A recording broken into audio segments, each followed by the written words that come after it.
We're actually forming cancers in our body all the time. I started to ask the question, why don't we get cancer more often? Autopsy studies of women show that about 40% of women actually already have breast cancer, microscopic. You get a sunburn. We know the skin gets red, blisters, it's terrible. That's inflammation. You do that over and over and over again. A small microscopic abnormal skin cell can suddenly become a melanoma or a non-melanoma skin cancer. Genistein, I've done research on this, potently starves cancer by cutting off the blood supply. So now you're boosting your body's own ability to starve a cancer so it can't grow. A cup of soy milk a day, 10 grams of soy protein a day, had a 30% decreased risk of dying of their breast cancer. Cancer is not the disease we always thought it was.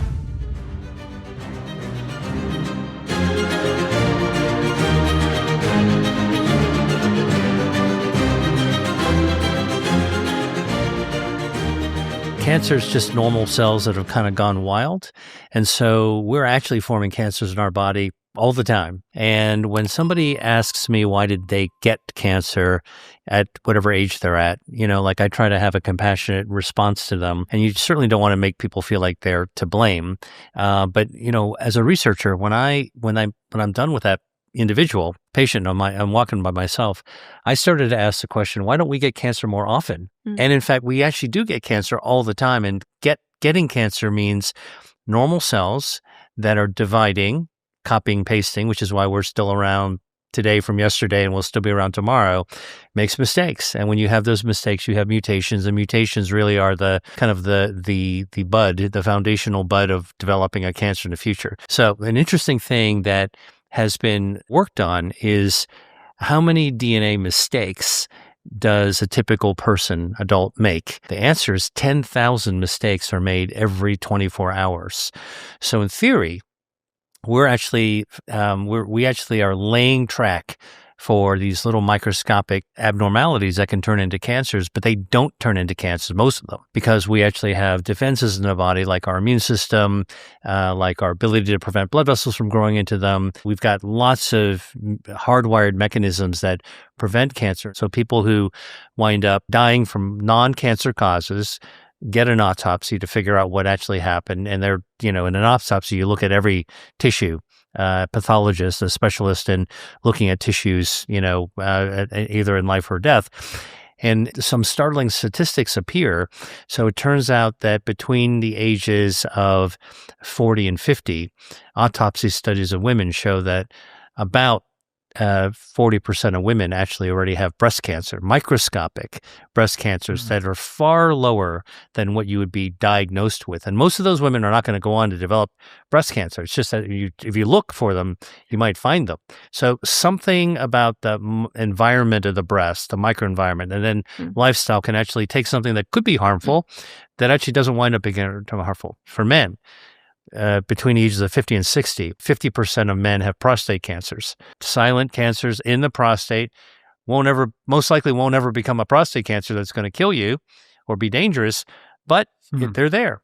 And then, in people who are 70 and older, almost 100% of people will have thyroid cancers, microscopic thyroid cancer. So what I'm trying to communicate is that cancer is not the disease we always thought it was. Like, it's like being jumped in an alleyway, like where all of a sudden you were just by yourself and all of a sudden, somebody springs out and grabs you. Not like that. Yeah. It's this long development with a lot of complicated things going on in your body, genetics playing only part of the role that we used to think about. And now we're beginning to really explore lifestyle choices, cumulative exposures. And, that's probably in that bag, that black box is where we're going to find some of the answers to the trend of having cancers being diagnosed at a younger age. So soy, great source of dietary protein, plant-based food, got dietary fiber in it. And it's got bioactives that are isoflavones, of which one of those isoflavones, the class of chemicals, actually is a plant-based phytoestrogen. And well-intentioned people who once heard that some forms of human breast cancer are sensitive to human estrogen naturally made the connection that maybe soy would be harmful to eat because it's got a phytoestrogen. But if you're a researcher like me, and you know something about chemistry, and you were to call up onto a screen or a book or do a Google search and look for human estrogen and look at phytoestrogen, and just even look at the chemical structures, they look nothing alike.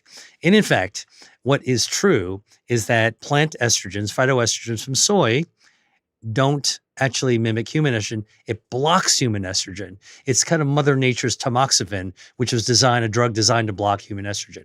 So the real question is whether or not soy is a good cancer fighter. Yes, it blocks human estrogen for estrogen responsive cancers. Number one. Number two, these phytoestrogens, one of them is called genistein. I've done research on this, potently starves cancer by cutting off the blood supply. So now you're boosting your body's own ability to starve a cancer so it can't grow. Now, if you're a skeptic, you might say, prove it to me. I know no woman is going to want to eat tofu or drink soy milk just on an anecdote. Well, how about this? A study called the Shanghai Breast Cancer Study looked at 5,000 women who are at the highest risk for breast cancer. Why? Because they already have breast cancer. Super high risk, okay? Yeah. And it found that those women who consumed the most soy, about a cup of soy milk a day, 10 grams of soy protein a day, had a 30% decreased risk of dying of their breast cancer. That's mortality. So the complete opposite of the fear factor is the empowerment factor. This actually lowers death. Now, for those women who already had their breast cancer successfully treated and don't want it to come back, there were some women in this study had that. Those women who ate more soy also had a 20 to 30% less chance of having their cancer recur. That's secondary prevention. Social media is filled with skeptics out there. They're like, well, you just cherry picked this one study. What about the study? Well, I could name 14 consecutive studies looking at soy intake and breast cancer. And in every single case, higher consumption of soy did not increase mortality. Rather, higher consumption of soy decreased mortality, decreased the risk of death. 14 consecutive studies. Tomatoes are an incredible source of an anti-inflammatory bioactive vitamin C, great for hydration. They are packed with carotenoids that are very important and useful for healthy aging, healthy vision.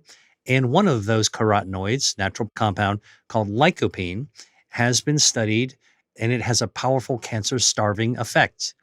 This was studied in men. So earlier we talked about women and soy. Let's talk about men and tomatoes. There was the Harvard study called the Health Professionals Follow-On Study, looked at 36,000 plus men over 2 decades. I'm talking about a long study. And they looked, as in these large studies, for consumption of specific foods and to see about any association with particular diseases. Well, we've known for years that lycopene can cut off the blood supply feeding cancer. And so they looked at lycopene intake and prostate cancer and found that those men in this study who had 2 to 3 servings of cooked tomatoes per week had a 30% decreased risk of developing prostate cancer. And don't forget the vitamin C, antioxidant, lowers inflammation, all beneficial as well. Now, the other thing that's interesting is if only 30% lower risk, some people did develop prostate cancer. They dug into those people as well. Those people who ate more cooked tomatoes and had prostate cancer had less aggressive, less vascularized, less blood vessel fed cancers. So it's a pretty tight connection between eating tomatoes and a lower risk of prostate cancer. You want to make the tomato work better? You combine it with extra virgin olive oil because the lycopene dissolves in oil. And so that's why when you actually slow simmer a tomato sauce, you wind up getting more lycopene into your bloodstream. Apple a day is supposed to keep it a doctor away. Turns out that there is a potent bioactive polyphenol in apples called chlorogenic acid.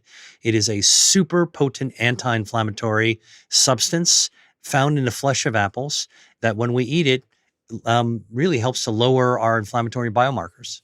And the fiber in apple feeds our gut microbiome, which then produces the short-chain fatty acids that further lowers inflammation. I love berries, right? So berries not one food. It's really a diverse bandolier of foods.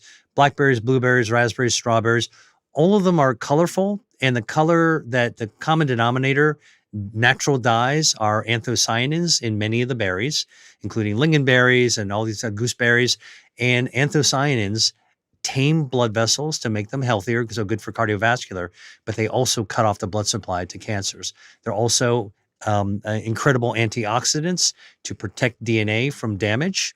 And also, there are fiber in berries. Like most people don't know this, but raspberry, which, you get a handful of raspberries, you wash them off, they're hollow, they almost float, almost like lightweight, like airy.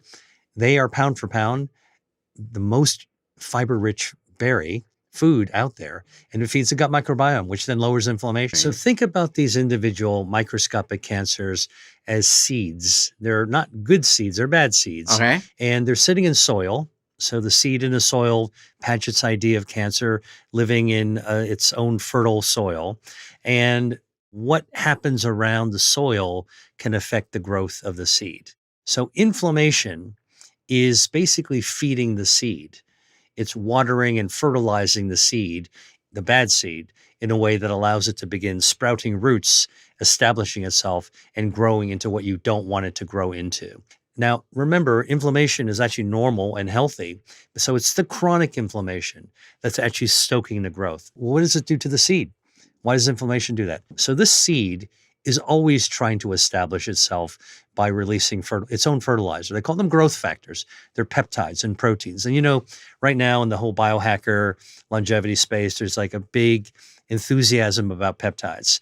Well, I can tell you, because I study peptides, growth factors, they're hormones and they're signals that one cell produces that triggers a cellular signal with another cell to tell the other cell to do something. And so too cancers also release these growth factors. At a low level, you put inflammation around that seed, that bad seed, and suddenly the inflammation enables the microscopic cancer to produce more growth factors. And in fact, indeed, the inflammatory cells that will start to gather around, kind of like hover around this little tiny dormant cancer, once harmless, the inflammatory cells themselves will dump more cytokines, growth factors. Now, we remember cytokines from the COVID era. They cause inflammation. They cause all kinds of stress reactions. Now you're dumping this around the cancer. All right. Your normal cells don't like it. They're like, you know what? This is not comfortable for me. But the cancer's like, bring it on, baby. I want to get these growth factors. Thank you for the fertilizer. Now it's time for me to take off. We all have been out, hopefully, to enjoy beautiful weather under the sun. You get a sunburn, you get inflammation. We know the skin gets red, blisters, it's terrible. That's inflammation. You do that over and over and over again. That radiation from the sun is mutating the cells. You keep on burning yourself. You're setting out inflammation. That's how a small microscopic abnormal skin cell that turns cancerous can suddenly become a melanoma or a non-melanoma skin cancer. So that's an example of where normal goes to abnormal, non-inflamed goes to inflamed, and boom, it's like pulling a trigger to force it, to stoke it to go into cancer. Let's give another couple of examples that people might understand. People who drink a lot of alcohol can have acid reflux. Alcohol can relax the sphincter at the end of our esophagus, relaxing the opening to the stomach. And stomach acid can splash up, and you can wind up having esophagus burns. All right. Esophagitis is what we call it. It's a severe form of heartburn. Once in a while, if we have it, we all have heartburn every now and then. Not a big deal. You drink a lot of alcohol and you wind up having a lot of heartburn. Over time, you wind up having chronic inflammation in your esophagus. And because the stomach acid can cause an injury and damage and cause mutations, now you've got normal esophagus going to abnormal, the splash.